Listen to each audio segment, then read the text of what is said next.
അഹമ്മദാബാദിലെ നരേന്ദ്രമോദി സ്റ്റേഡിയം ഇന്ത്യയിലെ ഏറ്റവും വലിയ സ്റ്റേഡിയങ്ങളിൽ ഒന്നാണ്. ആ സ്റ്റേഡിയം നിറഞ്ഞു കവിഞ്ഞ ഇരിക്കാനുള്ള ആളൊന്നും ഇന്ന് ആദ്യം നടന്ന അഫ്ഗാനിസ്ഥാൻ സൗത്ത് ആഫ്രിക്ക പോരാട്ടത്തിൽ ആ സ്റ്റേഡിയത്തിൽ ഉണ്ടായിരുന്നില്ല. എങ്കിലും ഒരു ക്രിക്കറ്റ് പ്രേമി എന്ന നിലയിൽ ആ തടിച്ചുകൂടിയ കുറച്ചധികം ആളുകളോട് അറിയാതെ ഒന്ന് അസൂയ തോന്നിപ്പോവുകയാണ്.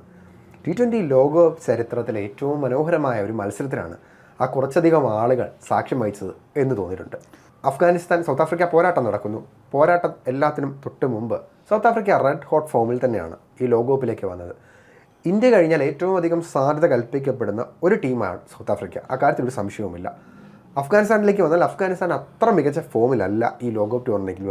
അഫ്ഗാനിസ്ഥാനെ സംബന്ധിച്ച് അവർ അത്ര മികച്ച ഫോമിലല്ല ഈ ലോകകപ്പിലേക്ക് വരുന്നത്. പക്ഷേ എന്ന് വെച്ചാൽ മോശക്കാരല്ല. അവർ ഒത്തിരി അട്ടിമറികൾ ഈ ലോകകപ്പ് ടൂർണമെൻറ്റുകളിലും അല്ലാതെയും ഒക്കെ നടത്തിയിട്ടുള്ള ടീമാണ്. എങ്കിലും നമുക്ക് അഫ്ഗാനിസ്ഥാനെ എഴുതി തള്ളാൻ സാധിക്കുകയില്ല. പക്ഷേ സൗത്ത് ആഫ്രിക്കയാണ് തീർച്ചയായിട്ടും വിജയിക്കാൻ സാധ്യതയുള്ള ഇന്നത്തെ മത്സരത്തിൽ സൗത്ത് ആഫ്രിക്കയ്ക്ക് തന്നെയാണ് വിജയ സാധ്യത. മത്സരം ആരംഭിക്കുന്നു. സൗത്ത് ആഫ്രിക്ക ഉയർത്തിയ 188 റൺസാണ് അഫ്ഗാനിസ്ഥാൻ പിന്തുടരുന്നുണ്ട്. അഫ്ഗാനിസ്ഥാനിലേക്ക് കാര്യത്തിലേക്ക് വന്നു കഴിഞ്ഞാൽ രവിചന്ദ്രൻ അശ്വിൻ അഫ്ഗാനിസ്ഥാൻ്റെ ഈ ലോകകപ്പ് ഒക്കെ യാത്ര തുടങ്ങുന്നതിന് മുമ്പ് ഒരു സ്റ്റേറ്റ്മെൻറ്റ് പറഞ്ഞു. അത് മറ്റൊന്നുമല്ല, ഇങ്ങനെയാണ്: അഫ്ഗാനിസ്ഥാനിൽ മികച്ച ഒരുപാട് താരങ്ങളുണ്ട്, അവർക്ക് നല്ല ബോളേഴ്സുണ്ട്, സ്പിന്നർമാരുണ്ട്. പക്ഷേ അവരെ ചതിക്കുക അവരുടെ മിഡിൽ ഓർഡർ ആയിരിക്കും. അത് ശരിവെക്കുന്ന രീതിയിലുള്ള പ്രകടനമാണ് അഫ്ഗാനിസ്ഥാൻ കാഴ്ചവെച്ചത്. ഗുർബാസിൻ്റെ താരം, അദ്ദേഹം T20 ക്രിക്കറ്റ് ചരിത്രത്തിലെ അഫ്ഗാനിസ്ഥാൻ്റെ ഏറ്റവും മികച്ച പ്ലെയർ മാത്രമല്ല, നിലവിൽ T20 കളിക്കുന്ന ഏറ്റവും മികച്ച ബാറ്റ്സ്മാൻമാരിൽ ഒരാളാണെന്ന് പറയാൻ പറ്റും. നിസ്സംശയം പറയാൻ സാധിക്കും, യാതൊരു ഡൗട്ടുമില്ല. ഗുർബാസ് ഒരറ്റത്ത് നിന്ന് മനോഹരമായി കളിക്കുന്നു. സൗത്ത് ആഫ്രിക്കൻ ബൗളർമാർക്ക് ശരിക്കും ആൻസർ ഉണ്ടായിരുന്നില്ല. 200 സ്ട്രൈക്ക് റേറ്റ് നിന്നുകൊണ്ടാണ് അദ്ദേഹം ബാറ്റ് ചെയ്യുന്നത്. 7 സിക്സറുകളും വെറും 42 പന്തിലാണ് അദ്ദേഹം 84 റൺസ്. ശരിക്കും കറക്റ്റ് 200 സ്ട്രൈക്ക് റേറ്റ്. ശരിക്കും ഡിസർവിങ് ഒരു സെഞ്ചുറിയാണ് ഗുർബാസിൽ നിന്ന് നഷ്ടമായത്. ഗുർബാസ് പുറത്തായതിനു ശേഷവും അഫ്ഗാനിസ്ഥാന് സാധ്യതകളുണ്ടായിരുന്നു. എന്നാൽ നേരത്തെ അശ്വിൻ പറഞ്ഞതുപോലെ തന്നെ മിഡിൽ ഓർഡർ അവരെ ചതിക്കുന്ന കാഴ്ചയാണ് കണ്ടത്. ഒരു ഉത്തരവാദിത്വം ഇല്ലാതെ അഫ്ഗാനിസ്ഥാൻ്റെ പ്ലേയേഴ്സ് ബാറ്റ് ചെയ്തു. അതിനിടയിൽ റാഷിദ് ഖാനും നൂർ അഹമ്മദിനെയും ചെറിയ സംഭാവനകൾ അവരെ സഹായിച്ചു. മത്സരം ആവേശകരമായ അവസാന ഓവറിലേക്ക് നീളുന്നു. അഫ്ഗാനിസ്ഥാൻ്റെ പക്കലുള്ളത് ഒരേ ഒരു വിക്കറ്റാണ്. നൂർ അഹമ്മദ് എന്ന താരമാണ് ക്രീസിൽ നിൽക്കുന്നത്. നൂർ അഹമ്മദ് ഒരു സ്പിന്നറാണ്. അദ്ദേഹത്തിന് ബാറ്റിങ്ങിൽ വലിയ എക്സ്പീരിയൻസ് ഒന്നുമില്ല. എങ്കിലും അദ്ദേഹം ഒന്ന് ട്രൈ ചെയ്യാം എന്ന മട്ടിൽ നിൽക്കുന്നു. പന്തെറിയുന്നത് ലോകോത്തര ബോളർ കഗീസോ റബാഡ. പക്ഷേ ഒരു ഇത്രയും ഇൻറ്റൻസ് ആയിട്ടുള്ളൊരു മാച്ചിൽ എങ്ങനെ ഒരു പ്രഷർ ഒരു ബോളറെ ബാധിക്കാം എന്നുള്ളത് റബാഡയുടെ ആ ഓവറിൽ പ്രകടമായിരുന്നു. 2 നോ ബോളുകൾ. അത് അഫ്ഗാനിസ്ഥാൻ ആ മത്സരത്തിൽ ഒന്ന് ജീവൻ തിരിച്ചു കിട്ടിയ 2 നോ ബോളുകളായിരുന്നു. അതിലൊരു നോ ബോൾ ഫ്രീ ഹിറ്റായി, അത് എക്സ്ട്രാ റൺ കിട്ടുന്നു. ശേഷം എക്സ്ട്രാ പന്തെറിയേണ്ടി വരുന്നു, അതിൽ 6 അടിക്കുന്നു. എന്തായാലും ആ മത്സരം ടൈ ആകാൻ അദ്ദേഹത്തിൻ്റെ ആ ഒരു ഓവറാണ് കാരണമായത്. നൂർ അഹമ്മദിന് നമ്മൾ കൈയ്യടി കൊടുക്കാതിരിക്കാൻ പറ്റില്ല. അദ്ദേഹം മനോഹരമായി തന്നെ ബാറ്റ് ചെയ്തു. എങ്കിലും കഗീസോ റബാഡയെ പോലെ ലോകോത്തര ബോളർ എന്ന് പ്രതീക്ഷിച്ചൊരു ലാസ്റ്റ് ഓവർ ആയിരുന്നില്ല സൗത്ത് ആഫ്രിക്കയ്ക്ക് കിട്ടിയത്. അതെ, അത് മാത്രമല്ല, അവിടെ ഒരു തോൽവിക്ക് കാരണം ഒന്നാമത് ആ അവസാനത്തെ പന്തുകൾ ബാക്കി നിൽക്കുമ്പോഴുള്ള മിക്സപ്പ്, റണ്ണൗട്ട്, അതൊക്കെ ഒരു എക്സ്പീരിയൻസിൻ്റെ ഒരു അഭാവം. അതാണ് പ്രത്യേകിച്ചും ഇങ്ങനെ സമ്മർദ്ദമുള്ളൊരു മത്സരത്തിൽ അഫ്ഗാനിലെ താരങ്ങൾ അവർക്കൊരു പരിധിക്കപ്പുറം പിടിച്ചു നിൽക്കാൻ കഴിഞ്ഞില്ല.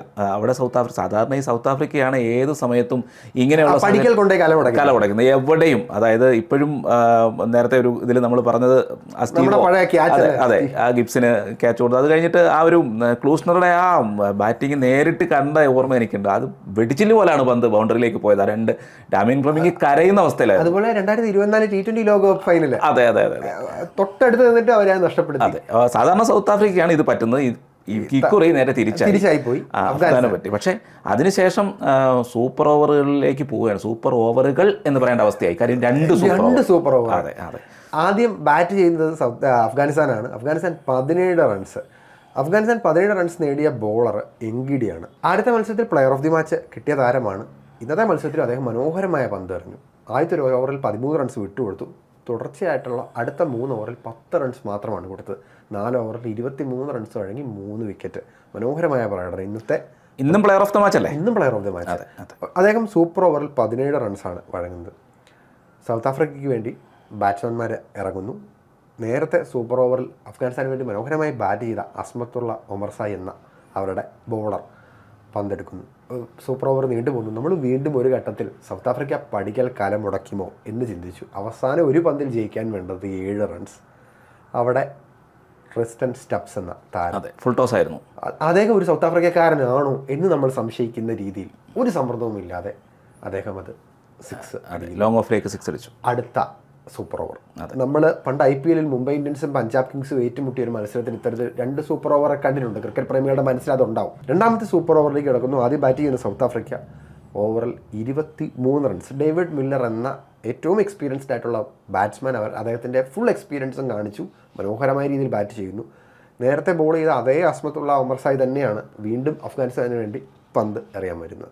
പക്ഷേ അവിടെ എനിക്കൊരു നമ്മൾ പുറമേ നിന്ന് നോക്കുമ്പോൾ നമുക്ക് ഒരു അഭിപ്രായം പറയാം, അതുകൊണ്ട് മാത്രം പറയുകയാണ്. എനിക്ക് തോന്നുന്നു അഫ്ഗാനിസ്ഥാനെ സംബന്ധിച്ച് ഏറ്റവും മിടുക്കരായിട്ടുള്ളത് അവരുടെ സ്പിന്നർമാരാണ്. റാഷിദ് ഖാനെ പോലെ ലോകോത്തര സ്പിന്നർ അവരുടെ നിരയിലുണ്ടായിരുന്നു. ഒമർ സായി മോശം ബോളറെന്നല്ല, എങ്കിലും റാഷിദ് ഖാൻ ആ സമയത്ത് അദ്ദേഹത്തിൻ്റെ ഒരു എക്സ്പീരിയൻസ് ഉപയോഗിക്കാമായിരുന്നു എന്ന് പേഴ്സണലി തോന്നി. കാരണം റഷീദ് ഖാനെ സംബന്ധിച്ച് അദ്ദേഹം ഒത്തിരി തല്ലി വാങ്ങിക്കൂട്ടുന്നൊരു ബോളറല്ല, പ്രത്യേകിച്ച് T20 ഫോർമാറ്റിൽ. അദ്ദേഹം എന്തുകൊണ്ടോ ഉത്തരവാദിത്വം ഏറ്റെടുത്തില്ല. 23 റൺസ്, 24 ജയിക്കാൻ വേണം. നേരത്തെ ക്രീസിലെ അതേ 3 ബാറ്റ്സ്മാൻമാർക്കാണ് ഇറങ്ങാൻ പോയത്. ഒന്ന് മുഹമ്മദ് നബി, ഒമർ സായി, അതേപോലെ തന്നെ നമ്മുടെ ഗുർബാസ്. ഈ 3 താരങ്ങൾക്കാണ്. പക്ഷേ ഓർഡർ ഒന്ന് മാറി. നബിയും അതേപോലെ തന്നെ ഒമർ സായിയുമാണ് വരുന്നത്. നബി ആദ്യത്തെ പന്ത് ഡോട്ട് ബോൾ ആവുന്നു. അവിടെ കേശവ് മഹാരാജ് സൗത്ത് ആഫ്രിക്ക സ്പിന്നറെ വിളിക്കുന്നത്. ആ ഡോട്ട് ബോൾ ഒരു വലിയ പ്രഷർ ആയി. സ്വാഭാവികമായിട്ടും രണ്ടാമത്തെ പന്തിൽ ഒരു ബിഗ് ഹിറ്റിന് ശ്രമിക്കും.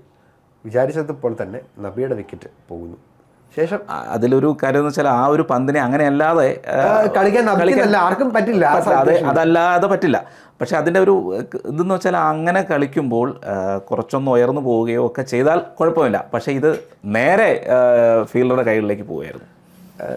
4 പന്ത് 24 റൺസ്, 4 സിക്സ് അടിച്ചാൽ പറ്റൂ. വേറെ ഓപ്ഷൻ ഇല്ല.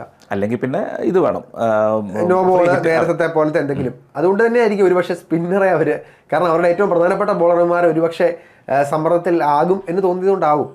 4 പന്ത് 4 സിക്സ് വേണ്ട അവസ്ഥ. ഗുർബാസ് ക്രീസിലേക്ക് വരുന്നു. താൻ എന്തുകൊണ്ടാണ് ഏറ്റവും മിടുക്കനായ ബാറ്റ്സ്മാൻ എന്ന് തന്നെ എല്ലാവരും വിശേഷിപ്പിക്കുന്നത് എന്ന് തെളിയിച്ചുകൊണ്ട് തുടർച്ചയായി 3 പന്തുകൾ അദ്ദേഹം 6. അവസാന ഒരൊറ്റ പന്ത് ജയിക്കാൻ അതിനിടയിൽ ഒരു വൈഡ് വന്നു.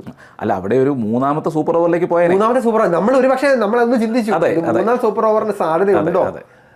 എന്തായാലും ആ പന്തും ആ ഒരു ഷോട്ട് അല്ലാതെ അതിന് കളിക്കാൻ കഴിയില്ല. പക്ഷേ അഫ്ഗാന് ഭാഗ്യമുണ്ടായിരുന്നെങ്കിൽ ആ പന്ത് ഒന്നുകിൽ ഗ്യാപ്പിലേക്കോ അല്ലെങ്കിൽ കുറച്ച് ഉയർന്നോ പോയിരുന്നെങ്കിൽ അതൊരു ബൗണ്ടറി വീണ്ടും സൂപ്പർ ഓവർ, മറ്റൊരു സൂപ്പർ ഓവർ. എന്തായാലും ഇത്തവണ സൗത്ത് ആഫ്രിക്കയുടെ കൂടെ ദൈവം ഉണ്ടായിരുന്നു എന്ന് വിശ്വസിക്കാം. അവർക്ക് ഭാഗ്യം ഉണ്ടായിരുന്നു എന്ന് വിശ്വസിക്കാം. അത് ഗുർബാസ് എന്തായാലും അത് വിക്കറ്റ് പോകുന്നു. സൗത്ത് ആഫ്രിക്ക 5 റൺസിന് മത്സരം സ്വന്തമാക്കുന്നു. ഇരു ടീമുകളും ജയിക്കേണ്ട ഒരു മത്സരം എന്ന് മാത്രമാണ് ശരിക്കും ഇതിനെ വിശേഷിപ്പിക്കാൻ പറ്റുന്നത്. എനിക്ക് തോന്നുന്നു ഒരു ടീം എഫേർട്ട്, ഗുർബാസിനെയും പോലെ അല്ലെങ്കിൽ ഈ അസ്മത്തുള്ള ഒമർ സായിയെ പോലെ ഒരു താരം, നൂർ അഹമ്മദും റാഷിദ് ഖാനും എല്ലാവരും അവരവരുടേതായ ഭാഗം മനോഹരമായിട്ട് കോൺട്രിബ്യൂട്ട് ചെയ്തു. അതിൽ ഗുർബാസിന് നമ്മൾ സ്പെഷ്യൽ കൈഡി കൊടുക്കുന്നു. അതോടൊപ്പം എങ്കിഡി എന്ന ബോളർ, സൗത്ത് ആഫ്രിക്കയുടെ ഈ ലോകകപ്പിലേക്ക് വരുന്ന സമയത്ത് എങ്കിഡി അവരുടെ സ്റ്റാർ ബോളറൊന്നും ആയിരുന്നില്ല. റബാഡയെ ബേസ് ചെയ്തിട്ട് തന്നെയാണ് അവരുടെ എല്ലാം പ്ലാനിങ്ങുകൾ പോകുന്നത്. പക്ഷേ ലോകകപ്പ് വരുമ്പോൾ റബാഡയിൽ നിന്ന് ആ ബാറ്റൺ എങ്കിഡി ഏറ്റെടുക്കുന്ന ഒരു കാഴ്ചയാണ് ഇതുവരെയുള്ള 2 മത്സരങ്ങളിൽ കാണാൻ സാധിച്ചത്. എന്തായാലും എങ്കിഡിയുടെ റെഡ് ഹോട്ട് ഫോം അവർക്ക് മുമ്പോട്ടുള്ള മത്സരങ്ങളിൽ വലിയ പ്രതീക്ഷ തന്നെയാണ്. 2 മത്സരങ്ങൾ അവർ ജയിച്ചു കഴിഞ്ഞു.